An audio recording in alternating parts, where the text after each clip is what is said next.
with Think and Prosper. This morning, we're going to be listening to episode 3 of a series of 20 interviews I did with Dr. Gene Youngblood, who is the pastor at a church in Jacksonville, Florida. And all of the episodes concern COVID and the truth behind what was actually done to the public. And so I hope you'll have a chance to listen to all 20 episodes. They're really great, and they will teach you in fairly simple terms what was done. And a lot of horrible things were done, and the public needs to know about it, or it's going to happen again. They're already talking about another pandemic coming. Of course, this thing wasn't a pandemic at all. It was completely made up. But let's take up the interview now in episode 3, and please do look at the other episodes. Thanks. Ladies and gentlemen, again, thank you so much for joining us on Let's Face the Issues today as we continue our week series on COVID, Fact or Fiction.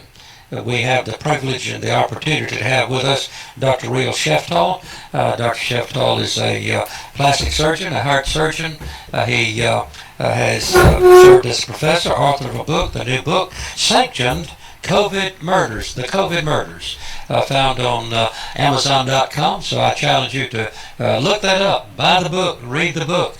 And just before the news, ladies and gentlemen, Dr. Sheftall was in the lineup of talking about some of the issues that we're dealing with. Dr. Sheftall, let me ask you a question to trigger your thoughts and let you then go with it.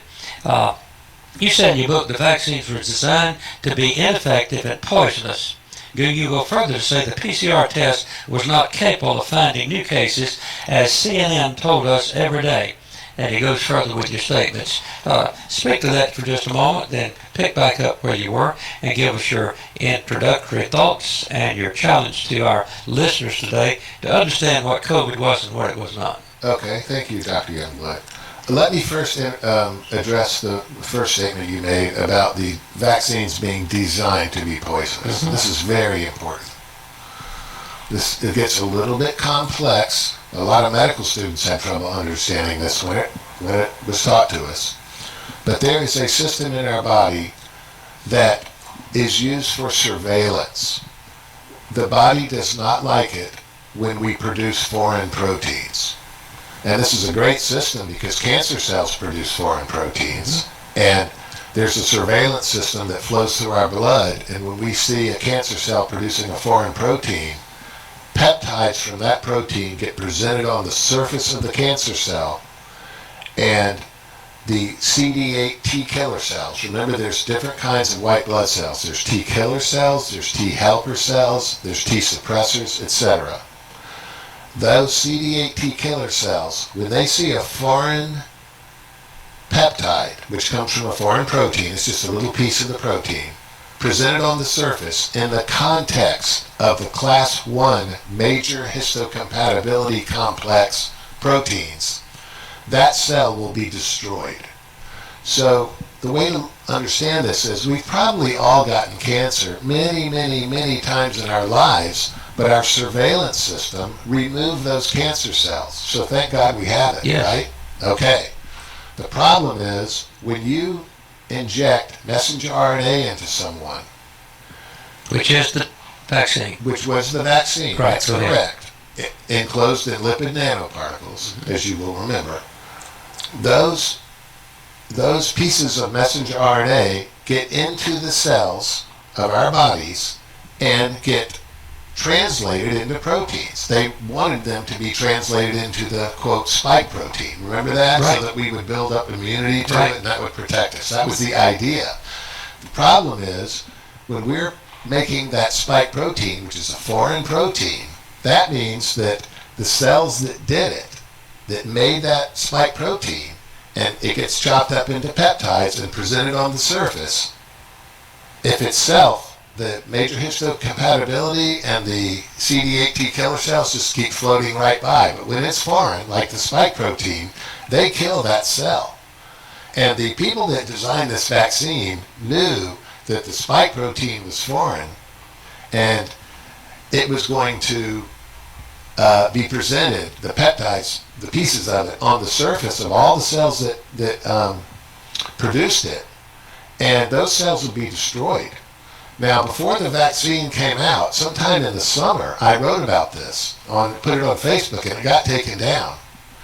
But this was a very strong, good reason not to get the vaccine. Yes. Because I also warned people that those lipid nanoparticles, even though they were injected into our deltoid, which is in the upper arm, those lipid nanoparticles were going to get into the lymphatics and then into the circulatory system through a thing called the thoracic duct, which is right near our right clavicle, and get into the circulation and go all over the body, which, as everyone knows now, did happen.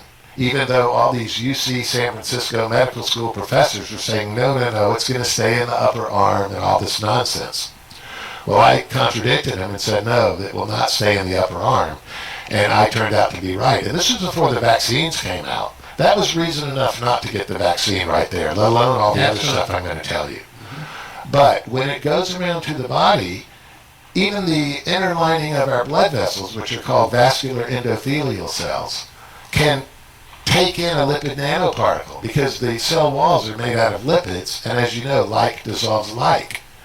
And the lipid can fuse with the cell wall and deliver the messenger RNA into the little cells that are on the lining of our blood vessels.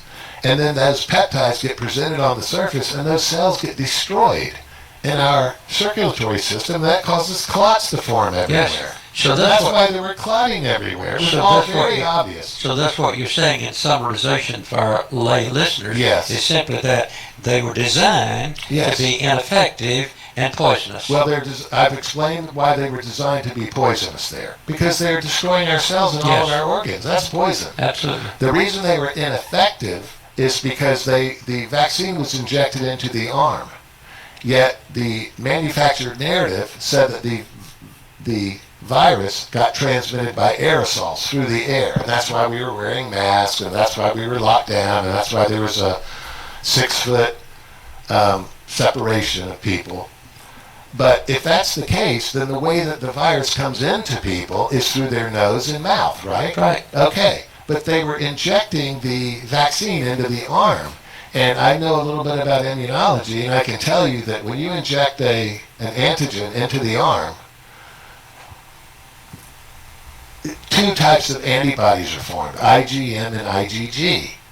But those do you no good at all blocking something that comes through your nose. You need a thing called secretory IgA in the secretions of the mucous membranes to block it from coming in through your nose and mouth. And injecting it into your arm did not produce secretory IgA. So I knew from the beginning, this is the summer of 2020, that they wouldn't be effective either, and I was right.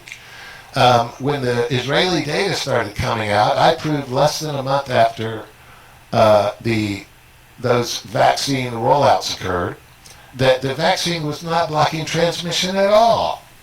And all the data jocks from the CDC were saying, oh, you could never have figured it out that fast. It's impossible to figure out that it's not working that fast. And even Dr. Bhattacharya, who I respect greatly, who's now the NIH director, agreed with them and told me in our videos that we did together that I could not have figured it out that fast.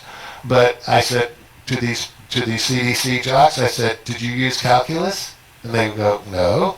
And did you use immunity in place? Did you take into consideration immunity in place? And they said, what's that? So I was using higher level math, and I could prove it very easily less than a month after they came out, that it was not blocking transmission.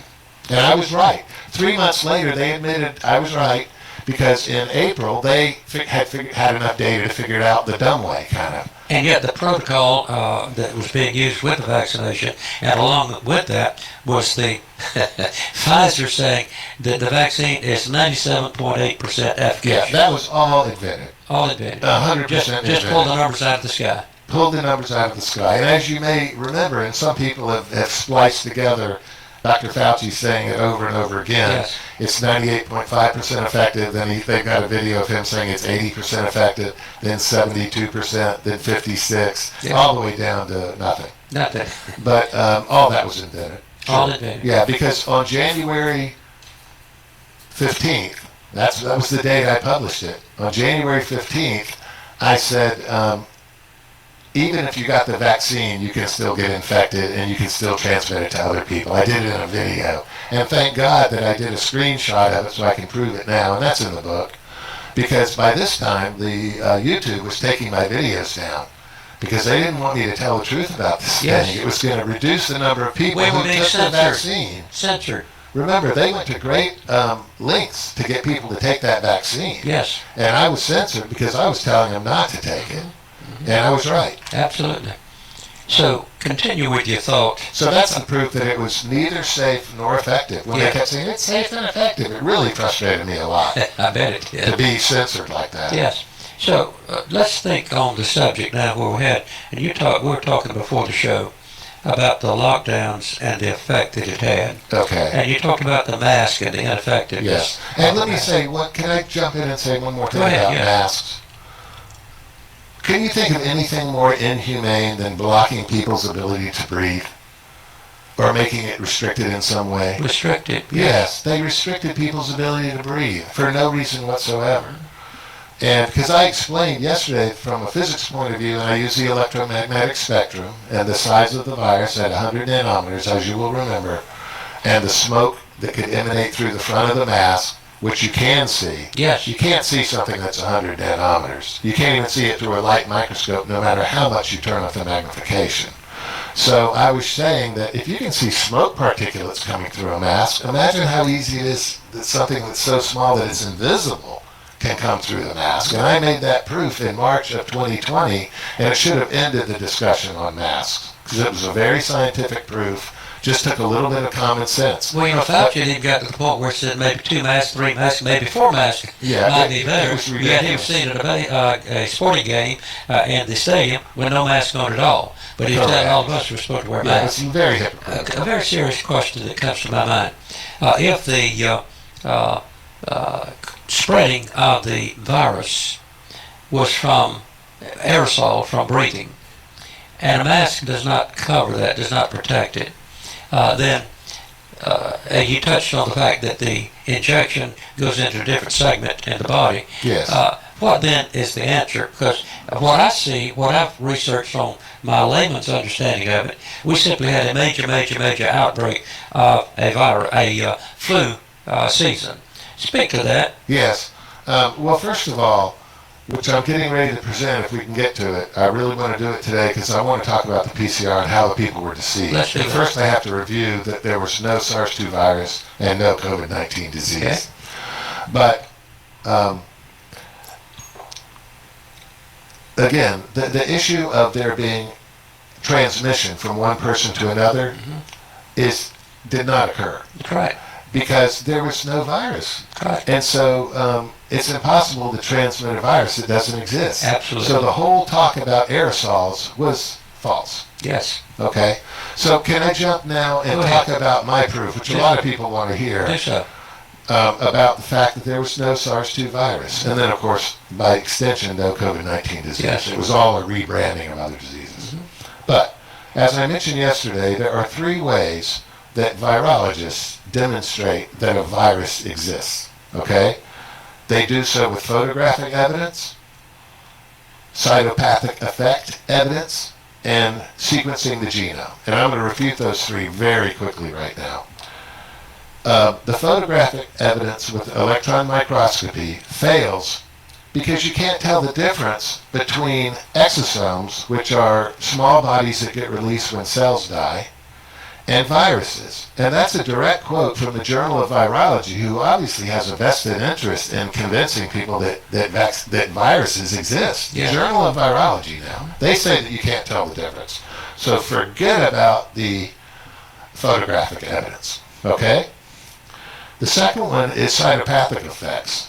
Now, the theory about how viruses replicate is that viruses get inside of our cells, because remember, viruses are just a capsule with genetic material inside. Yeah. They have no respiratory system, no digestive system, no excretory system, no way of making energy, etc. So they're obligate intracellular parasites. And when they get inside the cells, according to the theory, they will hijack our replication machinery, meaning our ribosomes, and their messenger RNA will go be treated by the ribosome and be translated into proteins that they need to make copies of themselves. Okay? It's all encoded in their RNA, according to the theory, that they will be able to make polymerase, to make more genetic material. They want to make structural proteins because they have a capsule and they have to make the proteins that are going to build the structure for them, inside of which the genetic material resides. Okay? And then when lots and lots of copies have been made, after hijacking our replication machinery, the cell will break open and release these million copies of the virus, which will go and infect other cells, where millions will be released, and it'll destroy a lot of our cells, such as in our lungs, and that's what makes us sick and kills us. Okay? But here's the amazing thing about it. We have not been able to see a photograph or isolate a single viral particle in the entire 5 years that this has been going on. Isn't that amazing? Amazing. Because when you, and the virologists will admit that and agree to it. And their reasons are, number one, there aren't enough virus particles for you to find one. They're very hard to find. And when they say that, I say to them, come on, knock it off. Why are we being killed then if there are so few viral particles? What's killing us? Right? Right. And then they say, well, the other problem is they're intracellular. They're inside cells. And when I say that, I say, well, then what's all this business about wearing masks and locking down? How do you transmit it from one person to another if they stay inside the cells? Right. They have to be let loose and be free to be exhaled so someone else can breathe them in, if it's so contagious, right? Right. So both of their explanations make no common sense, and you don't need to have any medical background to refute what they're saying there. And as you know, they were claiming that the kids, the children, were breathing out, and they couldn't see grandma and grandpa because they had killed the old people. And yet, over the 5 years that this thing's been going on, we can't find one virion? Not a single. And Dr. Fauci at the CDC said that the virus could stay on stainless steel surfaces like you have in your kitchen for 3 days, and yet we can't get one picture of a virion that's sitting on the stainless steel. Right. When they're claiming that they can get it from a broken up cell, African green monkey kidney cell. Remember I talked about that yesterday? It's ridiculous, and you can't say that they're too small to be seen by an electron microscope because, as I said yesterday, the de Broglie wavelength of an electron is only 1 nanometer. And so you can see things that are 100 nanometers in diameter very easily and get a very good picture of them. Even the spikes that are only 10 nanometers in length, you can get a good picture of. And if you want an analogy for that, very briefly, if you have something like a house key and you're bouncing electrons off of it, which are very small, and they bounce off in different directions, of course, because there's teeth on the key and everything. And a collector plate is near there, and it receives the electrons that bounced off the object you're trying to get an image of. You will see a pretty good picture of the key. That's right. But if you bounced beach balls off the key, you'd never get a good picture of the key. It's too detailed and too small, and beach balls are big. So they would not be able to give you a picture of the key. You follow me? Correct. Okay.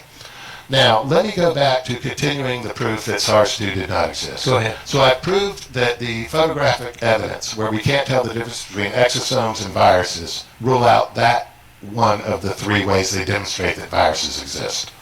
Cytopathic effects caused by viruses. If you could demonstrate that it occurred, going into a cell and making copies of itself and it got some electron micrograph photographs of the viruses coming out, that would prove that they exist. The problem is, we can do the same experiment with the African green monkey kidney cells and the fetal bovine serum and the culture medium and the amphotericin B and gentamicin, like I talked about yesterday, what goes into the mix, without putting in the human specimen. In other words, leaving the potential virus out of it, and you get the same exact cytopathic effects. So they're not caused by viruses. They're caused by the poisoning from the antibiotics and the antimycotics and the starvation. Okay? Right. Is that clear? Clear. Great. Okay, so that rules out the second way that they're shown to exist. The third way is a little bit more complex, but I'm going to go nice and slow, and everybody's going to understand this. Okay. The third way that they demonstrate that viruses exist is by sequencing the viral genome. Okay? It fails because this technique that they use, next generation sequencing, cannot isolate and purify the virions. And if you cannot isolate and purify the virus, then you have no way of knowing. You cannot be sure that the RNA segments that you use to assemble into the genome all came from that virus, because you can't isolate it and purify it. Makes sense. The RNA could be coming from something else, such as the fetal bovine serum, such as bacteria that are in all of our lungs when we take a bronchoalveolar lavage specimen, such as the fungal RNA that's in our lungs. But mostly it's human RNA that are in our own lungs, about 95% of it. So when they, and I'm going to go over the technique that they use briefly, because I think people did want to hear a little bit more than I gave yesterday. I just sort of made the statement yesterday, but I want to explain how next generation sequencing works a little bit, so that they'll understand. And then if you could blend it with that, or on the heels of that, talk about the test. Yes, that is used, going to the flow PCR directly test. into the PCR Absolutely, test. yes. And I've got some great analogies Yes. for that. Okay, so to construct a viral genome sequence, nucleic acids must be isolated from various sources from the body, such as the bronchoalveolar lavage fluid, a nasopharyngeal swab. If you remember, they stuck those long Q-tips in our nose and everything. Okay, there's a problem with all of these sources because the nucleic acids obtained are not exclusively from isolated virus. And the reason is the way that they separate different components in the bronchoalveolar lavage fluid is by a thing called ultracentrifugation, which, as you know, the bronchoalveolar lavage fluid is put into test tubes which sort of go out from the center in a machine like the spokes on a wheel. Yes. And it spins very fast, and it separates things by density. The layman's term, I just call it the spinner. The spinner. And it separates things by density. Yes. So if you have a BB that's made out of lead versus one that's like a miniature ping pong ball, the lead's going to go further out and it's going to be in a different band. Yes. You with me? With you. Okay. Then, of course, we can separate the DNA from the RNA that's in the bronchoalveolar lavage fluid from the proteins, because DNA stands for deoxyribose. So it's of a different density than ribonucleic acid. Okay. And of course, proteins are completely different. The important thing to remember is that the ultracentrifuge cannot separate human RNA from bacterial RNA, from supposed viral RNA, from fungal RNA, because they're all the same density. They're all made up of the same nucleotides. Okay? So they're all the same density, and so when that section of the ultracentrifugation product is put into a soup and assembled into the genome, you could be getting human RNA into the genome. You follow me? Follow you. And of course, there's no business for human RNA to be in a viral genome. Yes. So it's a fake genome. And I talked yesterday about it being made in silico versus in vitro or in vivo. In vivo means in a living animal or plant. In vitro means in a test tube or a petri dish. And in silico means in a computer. Now, to get a good idea of what in silico means, it means that it's not in the real world. And that's so critically important. In other words, the genome that they created in silico with bioinformatics programs, algorithms, that assemble these little pieces into a long genome of 30,000 base pairs, that exists only in the computer. It was not in the bronchoalveolar lavage fluid that they originally took out to find the sequence for the SARS-CoV-2. What I would say in the layman's term is voodoo science. Is that right? Basically, all of it is, yes. Yeah. And that's the problem. It's pseudoscience. Yes. Now, Talk about the PCR test. okay, let me just complete this, because I have a great analogy that people need to understand that will really put it in focus for them, because everyone's played this game I'm going to talk about when they were in second grade. Okay. All right. So we know that isolation and purification never occur because of the limitations of the ultracentrifuge, if you will. Now, what I want to talk about is next generation sequencing. You would like to find a viral particle, also known as a virion, an actual intact viral particle, which it should be teeming with them if this stuff is killing us. Yes. But we can't even find one particle. And of course, the reason is because they don't exist. That's right. But if you could find a particle, you could extract the genetic material from it and sequence it one base at a time. That's called Sanger sequencing. Yes. Instead, they use a thing now called next generation sequencing, which I call a license to lie. Okay? Now, what happens is you get all these little tiny pieces of RNA in the soup. Okay? Remember, the DNA and the proteins are out of it now. We're just talking about RNA, but we don't know whether it came from a human or a bacteria or a virus or whatever. And those little things are called reads because the sequence is read on them by the computer. And in the case of SARS-2, there were 56 million of those things. Can you believe that? In the 41-year-old patient from Wuhan that Fan Wu sequenced. Now, I know we're coming to a break in a second, so tell me when I need to stop, but I'll be able to take it up immediately on the other side of the break.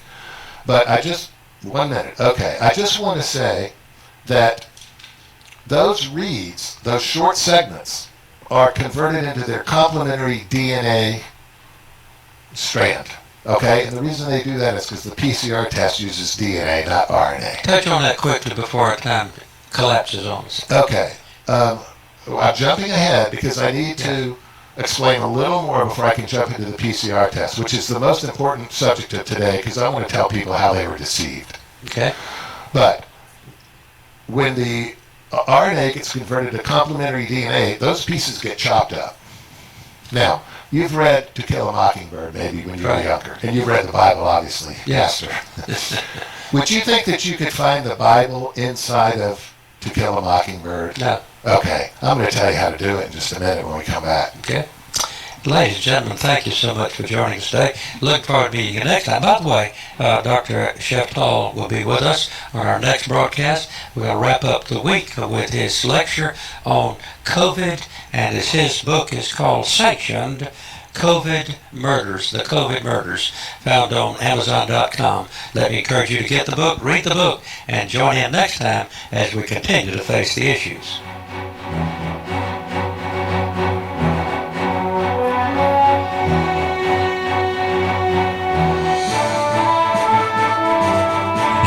Listening to Let's Face the Issues with Dr. Gene A. Youngblood, pastor of First Conservative Baptist Church and president of Conservative Theological University, 12021 Old St. Augustine Road, Jacksonville, Florida. Located 1 mile south of I-295, FCBC invites you to tune in nightly 9 to 10 for expository preaching on 91.3, 91.7, and 91.9 FM. You're invited to worship at First Conservative Baptist Church. A reminder, CTU is now enrolling students for next semester. Ask about first semester scholarships. Call 1-800-GO-BIBLE.